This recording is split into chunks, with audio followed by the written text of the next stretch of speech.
సనాతన ధర్మానికి ప్రతీకలుగా నిలిచే ఆలయాలను పరిరక్షించుకోవడం అందరి బాధ్యత అని పేర్కొన్న రాష్ట్ర ఉప ముఖ్యమంత్రి కొణిదెల పవన్ కళ్యాణ్ తన సొంత నియోజకవర్గమైన కాకినాడ జిల్లా పిఠాపురంలో ఆలయాల అభివృద్ధి కోసం 20 కోట్ల రూపాయలు కేటాయించి పిఠాపురాన్ని ఆధ్యాత్మిక పర్యాటక కేంద్రంగా తీర్చిదిద్దేందుకు కృషి చేస్తూ ఉండడంతో పిఠాపురం ప్రజలు ముఖ్యంగా హైందవ బ్రాహ్మణ సంఘాలు హర్షం వ్యక్తం చేస్తున్నాయి. పిఠాపురం నియోజకవర్గంలో ప్రముఖ దేవాలయాలైన పాదగయ క్షేత్రం శ్రీ కుకుటేశ్వర స్వామి ఆలయానికి 6 కోట్ల, శ్రీపాద శ్రీవల్లభ మహాసంస్థానానికి 2 కోట్ల రూపాయల నిధులు మంజూరు చేశారు. వీటికి గాక మరికొన్ని ఆలయాలకు అలాగే జీర్ణావస్థలో ఉన్న ఆలయాలకు మొత్తం 19 ఆలయాల అభివృద్ధికి 20 కోట్ల రూపాయల నిధులు పిఠాపురం ఎమ్మెల్యే రాష్ట్ర ఉప ముఖ్యమంత్రి కొణిదెల పవన్ కళ్యాణ్ మంజూరు చేశారు. దీనిపై స్పందిస్తూ పిఠాపురం బ్రాహ్మణ సేవా పరిషత్ అధ్యక్షుడు యనమండ్ర సూర్యనారాయణ, శ్రీరామదత్త సాయి పీఠం నిర్వాహకులు సత్యనారాయణ సిద్ధాంతి, పురోహిత సంఘం సభ్యులు, ప్రముఖ జ్యోతిష్య సిద్ధాంతి ద్విభాష్యం రామసుబ్రహ్మణ్య శర్మ మాట్లాడుతూ ఉప ముఖ్యమంత్రి కొణిదెల పవన్ కళ్యాణ్ కు బ్రాహ్మణ హైందవ సంఘాలు పిఠాపురం ప్రజల తరపున ప్రత్యేక కృతజ్ఞతలు తెలియజేశారు.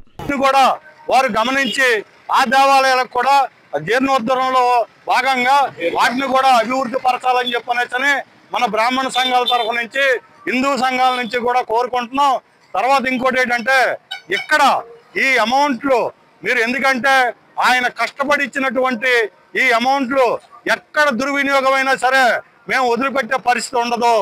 ఎటువంటి పరిస్థితుల్లో అయినా సరే ఇది ₹1 దుర్వినియోగమైనా ఆయన కష్టం ఫలించదని చెప్పని తెలియజేసుకుంటూ, ఇవాళ పిఠాపురంలో ఈ కొత్తగా నిర్మించే దేవాలయాలకి కనెక్టివిటీ రోడ్లు అవి కూడా మన పవన్ కళ్యాణ్ గారు నిలబడి భావి తరాలకి, భవిష్యత్ తరాలకి హిందూ సాంప్రదాయం కోసం, సనాతన సాంప్రదాయం కోసం ఆయన కష్టపడి చేస్తున్నటువంటి కార్యక్రమాలకే మేము ఎప్పుడూ కూడా మా ప్రాణాలు అడ్డుపెట్టి ఆయనకు పనిచేస్తామని చెప్పని తెలియజేసుకుంటూ, ఇవాళ పిఠాపురంలో ఆయన చరిత్ర సృష్టించినటువంటి రోజుగా మేము ఆనందపడుతున్నాం.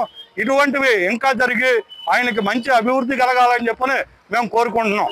హిందూ దేవాలయాన్ని కూడా అభివృద్ధి చెంది మన ఎమ్మెల్యే గారు పవన్ కళ్యాణ్ గారు చేసిన కృషికి చాలా సంతోషం, ధన్యవాదాలు తెలుసుకుంటూ మా శ్రీరామదత్త సాయి పీఠం తరఫున కూడా ఆయనకి అభినందనలు తెలియజేస్తున్నాం. కాబట్టి ఎన్నాళ్ళు కూడా మన హిందూ దేవాలయాల్ని ఎవ్వరూ పట్టించుకోలేదు. మన స్వామి ఆ శ్రీపాద శ్రీవల్లభుడు అంటే దత్తాత్రేయుడు, ఆ కుకుటేశ్వర స్వామి అందరూ కలిపి వచ్చిన ఆ పవన్ కళ్యాణ్ గారిని మనం అభినందించక తప్పదు. కాబట్టి ఈ ప్రతి హిందువు కూడా ఆయనకి విన్నంటుండి అందరూ బాగుండాలి. జై గురుదత్త. సనాతన ధర్మ రక్షణ చేస్తారని ఎన్నికల సమయంలో ఏవైతే మాట ఇచ్చారో మన పవన్ కళ్యాణ్ గారు, అదేవిధంగా మన నియోజకవర్గానికి దేవాలయాలకు సంబంధించి 20 కోట్ల రూపాయలు ఇక్కడ మనకి సమర్పించడం జరిగింది. దాంట్లో 6 కోట్ల రూపాయలు ఇక్కడ మా బ్రాహ్మణ్యం అంతా బతికే కుక్కుటేశ్వర స్వామివారి దేవాలయానికి, అలాగే 2 కోట్ల రూపాయలు స్వయంభూ దత్తక్షేత్రమైన శ్రీపాదవల్లభ సంస్థానానికి, అలాగే నియోజకవర్గంలో జీర్ణోద్ధరణకు గురైన దేవాలయాలన్నింటికీ కూడా ఈ నిధులు ఇవ్వడం జరిగింది. ఇది చరిత్రలో చాలా విశేషమైన రోజు. దీనికి మా పురోహిత సంఘం తరపున మరియు శ్రీరామసాయి పీఠం తరపున కృతజ్ఞతలు జరుపుతున్నాం. ఎందుకంటే ఇప్పటి వరకు కూడా ఎన్నో ఇబ్బందులతో ఈ యొక్క పాదగయ క్షేత్రానికి వచ్చిన భక్తులు కొన్ని ఇబ్బందులు, చెప్పుకోలేని ఇబ్బందులు పడుతూ ఉండేవారు. వాటన్నిటినీ కూడా ఈ యొక్క నిధుల ద్వారా ఆ కొరతంతా తొలగించుకునే దేవాలయాన్ని ఇంకా అభివృద్ధి చేయడానికి ముందుకు వెళ్ళడం జరుగుతుంది. దీనికి ఇంత సహకారం చేసినటువంటి ఉప ముఖ్యమంత్రి వర్యులు, మా నియోజకవర్గ ఎమ్మెల్యే గారు అయినటువంటి పవన్ కళ్యాణ్ గారికి కృతజ్ఞతలు తెలియజేస్తున్నాం.